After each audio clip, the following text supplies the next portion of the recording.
About 2.5 billion cubic meters of raw oil are shipped across the world's oceans on average every year.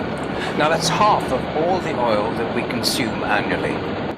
Our oceans are the highways on which this oil is transported from the major producers in Russia, Iran, Saudi Arabia and the United States to the big consumers in Asia and the West.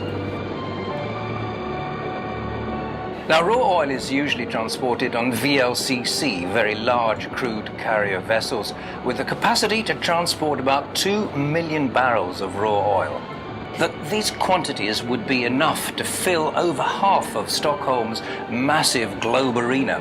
And on that basis, we could say that a volume equivalent to up to 4,000 globe arenas filled to the brim with raw oil is transported across the 7 seas every year.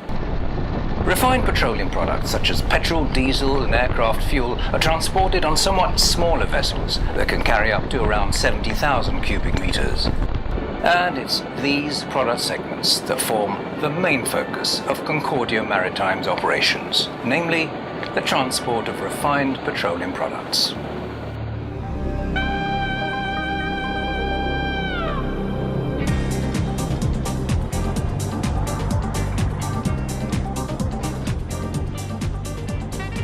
Hans Norén is CEO at Concordia Maritime.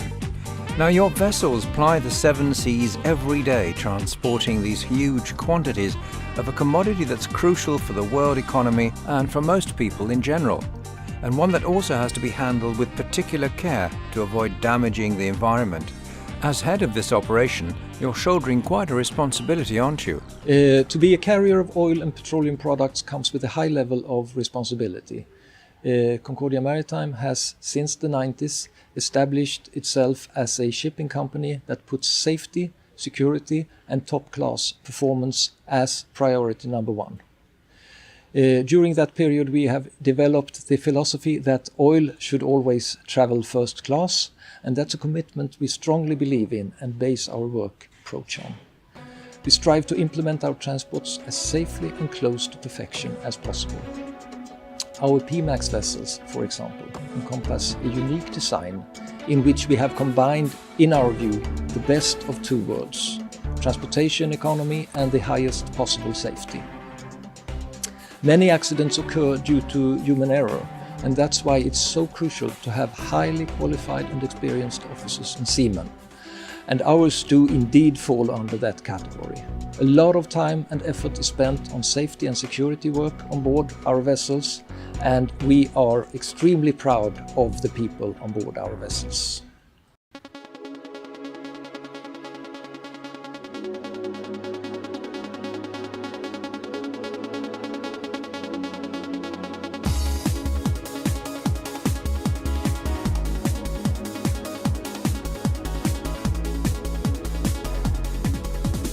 P-MAX was developed as a direct result of Concordia Maritime's focus on transport economy. The aim was basically to give customers more value for their money while maintaining the same high levels of transport safety and environmental consideration. The solution came in the form of a vessel with a higher cargo capacity than those of Concordia Maritime's competitors. Add to that a high level of security and you get our motto: twice as much of everything. Technical manager Torbjörn Rapp is one of the people behind the P-MAX concept. As site manager during the construction process, there's little that he doesn't know about ships and their characteristics. What is different about the P-MAX concept? The P-MAX tankers can carry 30% more cargo than equivalent vessels of the same length. This thanks to them being 10 meters broader than normal tankers. This is a vital factor in ports with draft limitations, where our ships offer an economic advantage compared to similar vessels. Apart from the transport economy, safety is the prime factor that has been built into the vessels. Each one has 2 separate engine rooms, separated by watertight bulkheads, 2 main engines, each one driving a separate propeller, and 2 independent maneuvering systems and rudders. All that makes these tankers extremely safe for navigation in narrow waters, and the design ensures that we can still make our way safely to port in the event of an engine failure. What posed the biggest challenges during the construction of the vessels? Design specifications for the P-MAX vessels were particularly stringent. They are both unique in their design as well as technically advanced. Much of the inbuilt security is technology-based. So the biggest challenge our team of inspectors faced was to ensure that the shipyard maintained the high standard set during the entire 7-year building period. Our ambitious and experienced inspectors, together with the personnel at the yard, managed to carry this through.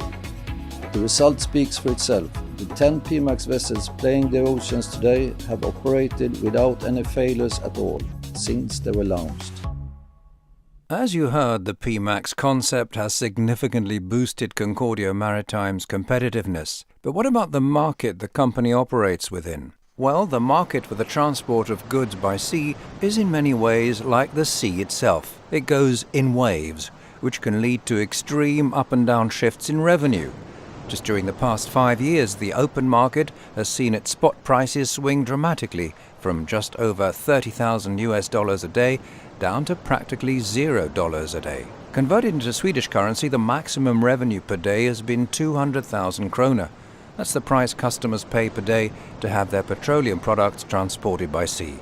Prices are more stable on the market for time charter, that is, where a vessel's chartered for extended periods. Levels there having remained at between $15,000 to $20,000 a day.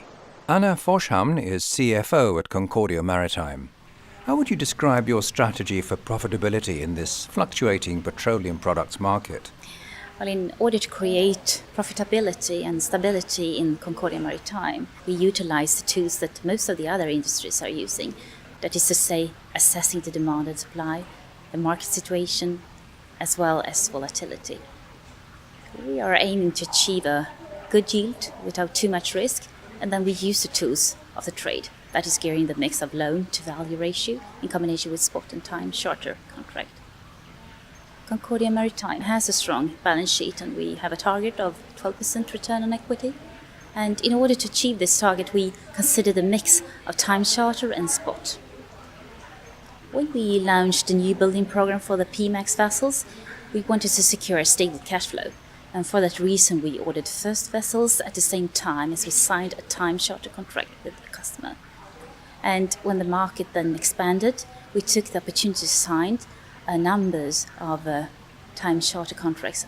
And we realized that that was a very wise decision when the market became weak and there was a huge drop in the spot market rates.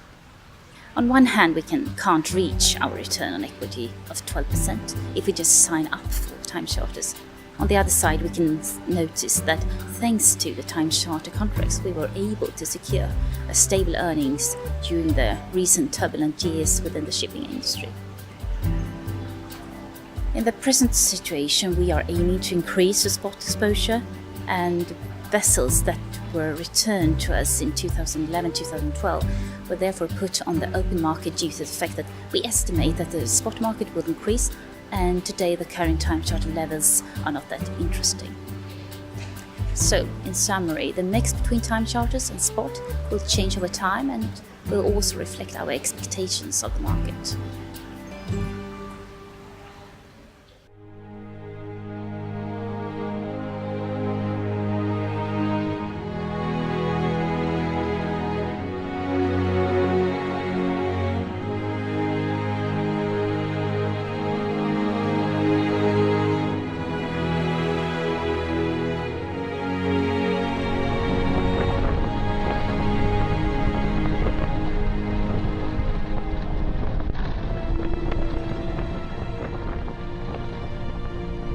So what does the future look like for Concordia Maritime?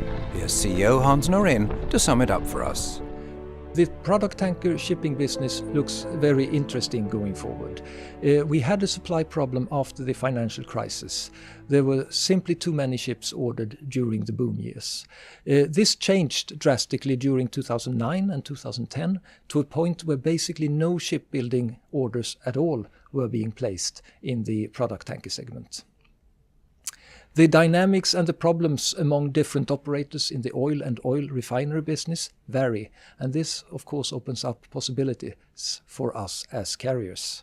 For example, the older refineries in Europe and in the United States are closing down, and new state-of-the-art refineries are appearing in Asia and in the Middle East. And this development, of course, will have a big effect on transportation patterns. Generally, we see demand growing more than supply, and we will probably see a market that is in balance relatively soon. As a niche player on the world market, it is vital for us that we continue to be innovative. We need to continue to work with safety, and we need to continue to work with transportation economy. Concordia Maritime has identified the transportation of vegetable oils as an interesting new niche, and we see considerable potential in being able to combine this with the transportation of refined oil. So we converted 3 vessels during 2011 to be able to operate them on that basis. As and when our fixed contracts expire, we will gradually achieve a greater exposure to the open market. We are also in the fortunate position of being financially strong, and this of course enables us to act in this weak market, for example by investing in new projects. So I am confident that Concordia Maritime's future will be an exciting one.